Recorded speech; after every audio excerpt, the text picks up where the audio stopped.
کہ اگر تم نیکی کرو گے، اگر تم جذبہ دکھاؤ گے، اگر تم خیر میں آگے بڑھو گے تو پھر یاد رکھنا تمہاری قدر بھی کی جائے گی، پھر تمہارا اعزاز بھی ہوگا، پھر تمہارے لیے اضافی نمبر بھی ہوں گے، تمہاری قدر و منزلت پھر انفرادی ہوگی۔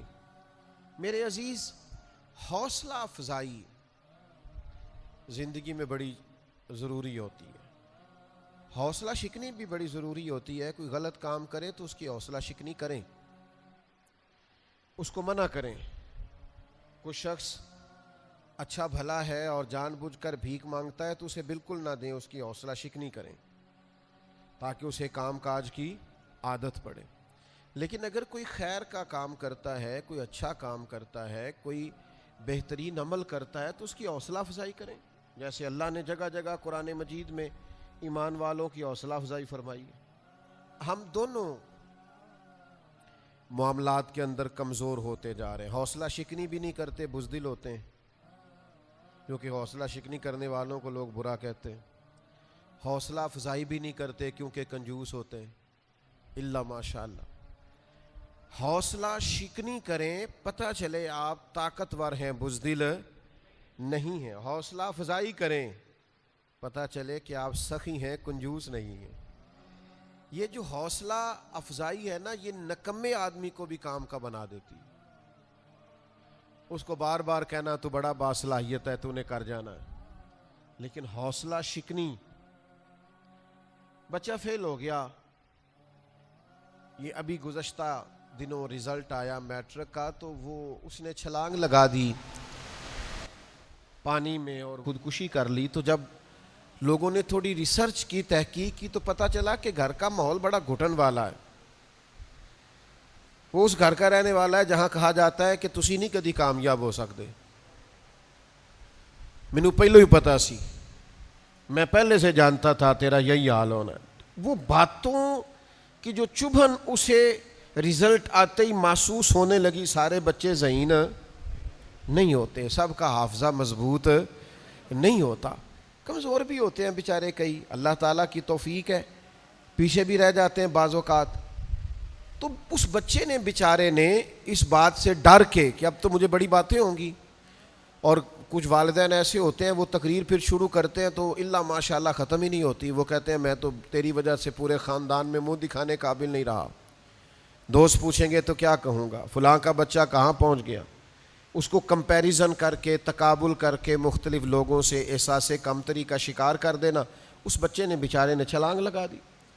حوصلہ افزائی کریں، حوصلہ افزائی کی ہر ایک کو ضرورت ہوتی ہے، بچے کی بھی ضرورت ہوتی ہے اور جوان کو بھی ضرورت ہوتی ہے، بوڑھے کو بھی ضرورت ہوتی ہے۔ ہاں، حوصلہ افزائی کی ان پڑھ کو بھی ضرورت ہوتی ہے اور پڑھے لکھے کو بھی ضرورت ہوتی ہے۔ حوصلہ افزائی کی ان لوگوں کو بھی ضرورت ہوتی ہے جو کارکن ہوتے ہیں، اور ان کو بھی ضرورت ہوتی ہے جو قائد ہوتے ہیں۔ حوصلہ افزائی کریں، یہ ذرا قرآن مجید کا انداز دیکھیں نا، اللہ تعالیٰ نے حوصلہ افزائی کی اہل ایمان کی۔ ان الذین آمنوا وعملوا الصالحات اولئک ھم خیر البریہ، فرمایا جو ایمان لا کر اچھے عمل کرے یہی تو ساری مخلوق سے افضل ہے۔ ان الذین آمنوا وعملوا الصالحات لہم اجر غیر ممنون، فرمایا جو ایمان لا کے اچھے عمل کرے گا میں تمہیں ایسا اجر دوں گا، ایسا اجر دوں گا، ایسا اجر دوں گا جو کبھی ختم ہی نہیں ہوگا۔ لہم اجر غیر ممنون، اور یہ سورہ والتین میں بھی ہے، لہم اجر غیر ممنون، ایسا اجر دوں گا جو کبھی ختم، تو یا اللہ سارا قیامت میں ملے گا؟ فرمایا نہیں، ان الذین آمنوا وعملوا الصالحات سیجعل لهم الرحمن ودا، جو ایمان لانے کے بعد اچھے عمل کرے گا نا، رحمان لوگوں کے دلوں میں اس کی محبت پیدا فرما دے۔ کیسی کیسی حوصلہ افزائی قرآن نے کی، کس کس طرح سے اللہ تعالیٰ نے اپنے بندوں کی توجہ دلائی، کس کس طرح مالک کریم نے نوازا۔ قل یا عبادی الذین اسرفوا علی انفسہم لا تقنطوا من رحمت اللہ، محبوب میرے ان بندوں سے کہہ دو جنہوں نے اپنی جانوں پہ ظلم کیا ہے، جن سے گناہ ہو گیا ہے، غلطیاں ہو گئی ہیں، ان سے کہہ دو لا تقنطوا من رحمت اللہ، اپنے رب کی رحمت سے مایوس نہ ہو۔ یا اللہ تو کیا دے گا؟ فرمایا ان اللہ یغفر الذنوب جمیعا، اللہ ان کے سارے گناہ معاف فرما دے گا۔ ان سے کہو اپنے رب سے کی رحمت سے مایوس۔ کیسی کیسی تسلیاں ہیں، کیسا کیسا کمال ہے، کیسا انداز ہے کریمانہ۔ لیکن ہمارے ہاں تسلی دینے کا مزاج، حوصلہ افزائی کرنے کی طبیعت ہی نہیں ہوتی، ہمارا خیال ہی نہیں ہوتا، ہم اس طرف غور ہی نہیں کرتے کہ تھپکی دینا کتنا کوئی کمال کام ہے، حوصلہ افزائی کرنا کتنا کوئی بڑا کام ہے۔ صرف کالج یونیورسٹی میں ہی نہیں، دینی مدرسوں میں بھی حوصلہ شکنی کی جاتی ہے۔ طالب علم سے غلطیاں ہوتی ہیں، طلباء سے کمزوریاں رہ جاتی ہیں، اس کا مطلب یہ نہیں ہوتا کہ اس کی جگہ جگہ انسلٹ کی جائے۔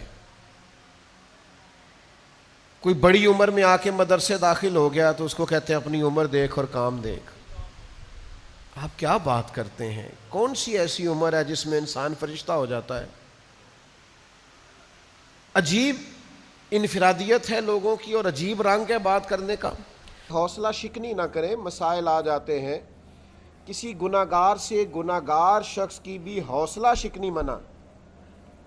حضرت ابو ہریرہ رضی اللہ تعالیٰ عنہ نے خاتون کو جب کہہ دیا تھا کہ تمہاری توبہ قبول نہیں ہوگی تو اللہ کے رسول ناراض ہو گئے۔ حضور نے فرمایا تمہیں کس نے اجازت دی ایسی بات کرنے؟ تو جناب ابو ہریرہ پھر ڈھونڈ کے لائے اور آپ نے ان سے معذرت بھی کی۔ تو حوصلہ افزائی کریں۔ آپ کو پتہ ہے بچہ جب چھوٹا ہوتا ہے اور وہ چلنا سیکھ رہا ہوتا ہے، چلنا، تو کس طرح اس کی حوصلہ افزائی کرتی ہے اس کی ماں، اس کا باپ، اس کا دادا دادی، نانا نا، بیٹا آؤ نا، آجو آجو میرا بیٹا۔ وہ گر جاتا ہے، پھر اس کو اٹھایا جاتا ہے۔ اب اگر اس کی حوصلہ شکنی کر دی جائے اس عمر میں کہ تو کبھی بھی چل نہیں سکتا، تو مجھے بتائیے وہ چلنا جلدی سیکھ لے گا؟ تو حوصلہ افزائی کریں، دوسروں کو تسلی دیں، ان کے معاملات کے اندر بہتری لانے کی کوشش کریں۔ ہم 1 منٹ لگاتے ہیں اور حوصلہ شکنی کرتے ہیں، اس کے نتائج ٹھیک نہیں نکلتے، معاشرے کے اندر مایوسی پھیلتی، اور جس سوسائٹی میں ہم رہتے ہیں اس میں تلخ مزاج لوگ، تنگ نظر لوگ، الجھے ہوئے لوگ، پریشان حال اور پریشان خیال لوگ، تو اس کا نتیجہ جو ہے وہ بعض اوقات بڑا سخت برآمد ہوتا ہے۔ میں جو مضمون آپ کو سمجھانا چاہ رہا ہوں کتاب و سنت کی وساطت سے وہ یہ ہے کہ کوشش کریں اچھائی کا ذکر کرنے کا، حوصلہ، بیجا تعریف نہ کریں، خوشامد نہ کریں، وہ منع ہے، لیکن حوصلہ افزائی کریں۔ آپ دوسروں کی تائید کریں خیر کے کاموں میں، آپ محسوس کریں گے کہ خوشبو پھیلنے لگی ہے، آسانی ہونے لگی ہے، ٹھنڈک ملنے لگی ہے۔ 2 حدیثیں سنیں، دونوں امام طبرانی نے روایت کی ہیں۔ اللہ کے پیارے رسول صلی اللہ تعالیٰ علیہ وسلم نے فرمایا فرائض کی ادائیگی کے بعد سب سے افضل عمل کسی مسلمان کے دل میں خوشی داخل کرنا ہے۔ خدا کے بندے تو ہیں ہزاروں اور بنوں میں پھرتے ہیں مارے مارے، پر میں اس کا بندہ بنوں گا جس کو خدا کے بندوں سے پیار ہے۔ سب سے افضل عمل فرائض کے بعد کسی مومن کے دل میں خوشی داخل کرنا۔ اور نبی پاک صلی اللہ تعالیٰ علیہ وسلم نے دوسرے مقام پر ارشاد فرمایا جنت کو واجب کر دینے والی چیزوں میں سے، یعنی جو جنت کو ضروری کر دے کسی کے لیے، یہ بھی امام طبرانی روایت لائے، فرمایا جنت کو واجب کر دینے والی چیزوں میں سے سب سے بڑی چیز مومن کے دل میں خوشی داخل کرنا۔ تو اچھی طرح سمجھ لیں کہ حوصلہ افزائی جب آپ کریں گے، کسی کے دل کو خوش کریں گے، کسی کی طبیعت کو ڈھارس پہنچے گی، آپ محسوس کریں گے کہ وہ شخص آپ کی وجہ سے توانا ہو گیا۔ اللہ کے رسول صلی اللہ تعالیٰ علیہ وسلم نا ہمیشہ حوصلہ افزائی کرتے تھے۔ حضرت سعد بن ابی وقاص بڑے بیمار ہو گئے تو ہمارے ہاں بھی لوگ تیمارداری کرنے آتے ہیں تو کہتے ہیں اوہو آپ تو بڑے کمزور ہو گئے، اوہو بڑا مسئلہ ہو گیا، وہ بیچارہ اور کمزور ہو جاتا ہے۔ سرکار تشریف لائے تو حضرت سعد بن ابی وقاص رضی اللہ تعالیٰ عنہ عرض گزار ہوئے، یا رسول اللہ صلی اللہ تعالیٰ علیہ وسلم، مجھے لگتا ہے اس بیماری سے بچوں گا نہیں، میری ایک ہی بیٹی ہے، میں وصیت کرنا چاہتا ہوں اپنے مال کی۔ تو نبی پاک علیہ السلام نے انہیں مسئلہ بھی بتایا کہ وصیت کیسے کرنی ہے، اور سعد پتہ کہ فرمایا سعد کچھ بھی نہیں ہوگا، ابھی تو اللہ تعالیٰ آپ کی وجہ سے اسلام کا فائدہ کرے گا اور کفر کا نقصان کرے گا، ابھی تو بڑا کام کرنا ہے۔ حضرت سعد بن ابی وقاص کہتے ہیں ان لفظوں میں کیا طاقت تھی، ظہر کے وقت بات ہوئی، عصر کی نماز میں نے جماعت کے ساتھ ادا کی۔ حوصلہ افزائی کرنا، لوگوں کو تسلی دینا، لوگوں کو تھبکی دینا۔ حضرت محدث اعظم پاکستان ابو الفضل مولانا سردار احمد صاحب رحمۃ اللہ علیہ پہلے سال کے طالب علم کو، جو ابھی دارابا یادرب کی گردانے پڑھ رہا ہوتا تھا، دارابا کر رہا ہوتا، پہلے سال کا بچہ، اس کو بھی مولانا صاحب کہہ کے پکارتے تھے، مولانا کہاں جا رہے ہیں، مولانا کہاں سے آ رہے ہیں۔ تو ایک توانائی اس کے اندر دوڑتی تھی، وہ سمجھنے لگتا تھا کہ میں اب دین کا طالب علم ہوں، حوصلہ شکنی نہیں۔ آپ دیکھیے حضور کسی کی تعریف کریں سبحان اللہ، تو اس کا سادہ سا مطلب یہ ہے کہ اللہ کے رسول حوصلہ افزائی فرما رہے ہیں اور حضور مہربانی کر رہے ہیں۔ نبی پاک علیہ السلام نے فرمایا یہ جو معاذ ابن جبل ہے نا، حلال حرام کے مسائل جاننے والا ان سے زیادہ میری امت میں دوسرا کوئی نہیں۔ سیدنا معاذ ابن جبل کی حضور نے ان لفظوں میں تعریف کی۔ حضرت عبداللہ ابن عمر کی نبی پاک علیہ السلام نے حوصلہ افزائی فرمائی، فرمایا عبداللہ ابن عمر نیک آدمی ہے، کاش رات کو اٹھ کے تہجد کی نماز بھی پڑھا کرے، بندہ اچھا ہے نیک ہے، لیکن چاہیے کہ تہجد کی اٹھ کے نماز بھی پڑھا کریں۔ فرماتے ہیں بس میرے کانوں سے بات ٹکرائی، پھر عمر بار میں نے تہجد نہیں چھوڑی۔ حضرت ابو عبیدہ بن جراح کو نبی پاک نے فرمایا یہ میری امت کے امین ہیں، قربان جائیں، حد ہو گئی حوصلہ افزائی کرنے کی۔ حضرت سعد بن ابی وقاص فرماتے ہیں جب میں احد کے دن تلوار چلا رہا تھا اور تیر چلا رہا تھا تو حضور فرمانے لگے چلا تیر، میرے ماں باپ تیرے اوپر قربان ہو۔ کیا حد ہے حوصلہ افزائی، یعنی بات کہاں تک چلی گئی۔ حضور فرمانے لگے چلا تیر، میرے ماں باپ تیرے اوپر قربان ہو۔ کمال ہو گئی، نرخ بازار محبت کا انوکھا ہو گیا، دیکھو خود خریداروں میں شامل آ کے مولا ہو گیا۔ نبی پاک صلی اللہ تعالیٰ علیہ وسلم نے فرمایا چلائیے تیر، آپ پر میرے ماں باپ قربان ہو۔ تو حوصلہ افزائی، حوصلہ افزائی، آپ کے ذہن میں یہ بات ہونی چاہیے کہ حوصلہ افزائی کتنی بڑی نعمت، کتنی بڑی دولت، اس سے انسان ذہنی طور پر خوراک لیتے ہیں۔ آپ میدان میں نکلیں، آپ جد و جہد کریں، آپ حوصلہ دیں، ایک دوسرے کا بازو تھامیں۔ ہم غار سور پہ چڑھ رہے تھے، ہمارے ساتھ ایک بزرگ تھے تو وہ ذرا کمزوری دکھانے لگے، بہت سال پرانی بات بتا رہا ہوں، کوئی 12-14 سال پہلے وہ کمزوری دکھا رہے تھے، چڑھا نہیں جا رہا تھا، تو بار بار کہتے تھے کہ یار تسی ہو کے آ جاؤ۔ تو ذرا آگے گئے تو ایک شخص کو دیکھا، ترکی کا رہنے والا، تو بیساکھیاں اس نے لگائی ہوئی، ایک ٹانگ اس کی چلتی ہے دوسری نہیں چلتی۔ وہ جگہ دیکھنے جا رہا ہے جس جگہ جناب ابو بکر صدیق نے محبوب کا سار اپنی گود میں رکھا تھا، جگہ دیکھنے جا رہا ہے۔ اب اس کو دیکھ لیا بس، تو ایسا حوصلہ ہوا کہ پھر آخر تک جاتے جاتے اس بزرگ نے دوبارہ نہیں کہا کہ میں نے واپس جانا ہے۔ او بھائی اگر ایک ٹانگ والا جا سکتا ہے تو ہم بھی۔ وہ جذبہ جناب صدیق اکبر کا کہ حضور کو کندھوں پہ اٹھا کے لے گئے، پباں پار قدم نہیں لاندا، سور پہاڑ تے چڑھیا جاندا، او پہ جاندا جے یار نبی دا، اے اصلی دلدار نبی دا۔ تو بھئی آپ وہ جذبہ رکھیں اپنی طبیعت میں، حوصلہ افزائی کریں، ایک دوسرے کی تسلی دیں، تشفی دیں۔ یہاں نا سوسائٹی میں غریب لوگ مایوس ہونے لگ جاتے ہیں، بے روزگار لوگ بڑی دیر سے جدوجہد کر رہے ہیں، کام نہیں چلتا، آہستہ آہستہ مایوس رہنے لگ جاتے ہیں، لوگ اولاد سے مایوس رہنے لگ جاتے ہیں، دوستوں سے، خاندان سے، قبیلے سے مایوس رہنے لگ جاتے ہیں۔ ان کو زبردست حوصلہ افزائی کی ضرورت ہوتی، تائید کی ضرورت ہوتی ہے۔ ہم کیا کرتے ہیں؟ ہم مزید حوصلے توڑتے ہیں، ان لوگوں کی ایسی حوصلہ افزائی کریں کہ ان کی طبیعت میں تازگی آ جائے، ان کی روح کے اندر ٹھنڈک پیدا ہو جائے۔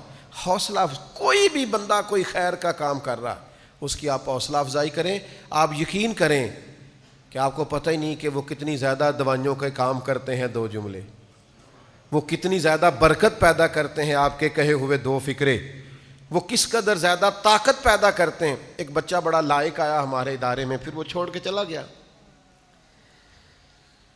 تو بچہ بڑا کام کا تھا اور قابل تھا، تو میں زیادہ تو پیچھا نہیں کرتا، تو اس بچے کے بارے میں مجھے تشویش ہوئی کہ بچہ کام کا تھا، تو میں نے کہا میں نے ملنا ہے، تو پیغام گیا۔ تو میں نے اس سے کہا کہ بیٹا آپ تو بڑے شوق سے، اپنے شوق سے آئے تھے، چھوڑ کیوں گئے؟ کہنے لگے کہ وہ میرے گلی محلے والے بھی کہتے ہیں کہ مطلب آپ درس نظامی کر کے عالم بن کے تو پھر آگے کیا کرنا ہے، مستقبل کیا ہے؟ تو کہتے ہیں وہ تھوڑا سا نا، ایک دن استاد بھی کلاس میں کہہ رہے تھے کہ حالات بڑے خراب ہیں، مسجد کی کمیٹی والے بڑا تنگ کرتے ہیں، وظیفہ بھی تھوڑا ہے، تو وہ محلے والوں کی بھی باتیں، وہ ہلکی سی کلاس میں بھی کسی استاد نے اپنی کمزوری ظاہر کر دی۔ کہنے لگے پھر دو چار جگہ میں نے تھوڑا مطالعہ بھی کیا، آئمہ مساجد کے حالات بھی دیکھے، تو لہذا فیصلہ میں نے یہ کیا ہے کہ میں نے نا کوئی پڑھوں لکھوں گا، دیگر کوئی نوکری کروں گا، تو میں کوئی دنیاوی تعلیم پڑھنی ہے۔ تو میں نے اس بچے سے کہا کہ آپ نے باقی 4-5 امام مسجد دیکھے ہیں، کوئی تگڑا جو ہے مولوی نہیں دیکھا بچہ؟ کہنے لگے کس طرح کا؟ میں نے کہا پیر میر علی شاہ صاحب جیسا، کوئی اعلی حضرت بریلوی جیسا، کوئی حضرت میاں شیر محمد شرک پوری جیسا، کوئی امیر ملت جیسا۔ یہ بھی تو مولوی تھے نا، حضرت امیر ملت حافظ مولانا جماعت علی محدث علی پوری قائد اعظم رات کو ملنے آئے کہ جناب آپ تعاون نہ کریں تو ملک نہیں بنتا۔ او میں نے کہا خدا کے بندے، آپ اگر دنیاوی تعلیم حاصل کرو گے تو نوکری کرو گے، اور رسول اللہ کا دین پڑھو گے تو بادشاہی کرو گے، بادشاہی کرو گے آپ دیکھو گے کمال کیسا ہوتا ہے۔ تو بھئی آپ حوصلہ شکنی نہ کریں، حوصلہ افزائی کریں۔ تو میں نے اسے کہا کہ میں تمہیں بتاتا ہوں، لائنوں میں کھڑے بتاؤں گا تمہیں بڑے بڑے عہدوں میں لوگ، یہ رسول اللہ کا دین ہے، اس کے نوکر بن کے تو دیکھو، اللہ تو ساری دنیا قدموں میں لے آتا ہے۔ ہم کیا کرتے ہیں؟ ہم حوصلہ شکنی کرتے ہیں۔ تو میرے عزیز، حوصلہ افزائی سے بات بڑی دور نکل جاتی۔ میں آپ سے عرض کروں گا، سب سے زیادہ اپنی اولاد کی حوصلہ افزائی کریں اور اپنے ماں باپ کی حوصلہ افزائی کریں۔ ان لوگوں کو آگے لے کے چلنا ہے۔ اگر آنے والی نسل کو ہم نے اسی طرح توڑ دیا کہ وہ نتیجہ ٹھیک نہیں آیا اور خودکشیاں کرنے لگ گئی، تو پھر حالات ٹھیک نہیں ہوں گے۔ آگے بڑھنے کے لیے ضروری ہے کہ حوصلہ دیا جائے، تسلی دی جائے، تشفی دی جائے، ڈھارس بندھائی جائے، اس بندے کو تھوڑا سا اس طرح کا اس کو ماحول دیا جائے کہ وہ سکون اور راحت اور ٹھنڈک اپنی طبیعت میں محسوس کرے۔ آپ کی طبیعت میں جتنی بھی تلخی ہو، مہربانی کریں اپنے بچوں پہ نہ نکالیں، اولاد بھی اس طرح کا غصہ نہ کریں جس سے کہ وہ بیچارے گھر آنا جانا ہی کم کر دیں اور گھر میں بیٹھنا ہی چھوڑ دیں۔ تھوڑا سا مزاج دار، وہ جی میں گھر جاتا ہوں تو میرے بچے سہم جاتے ہیں، یہ کوئی اچھی علامت نہیں۔ آپ گھر جائیں تو آپ کے بچے آپ سے چمٹ جائیں، آپ کے بچے آپ کے گلے لگ جائیں، یہ کمال ہے جو ہمیں ہمارے دین نے سکھایا ہے۔ اللہ سمجھنے کی توفیق دے۔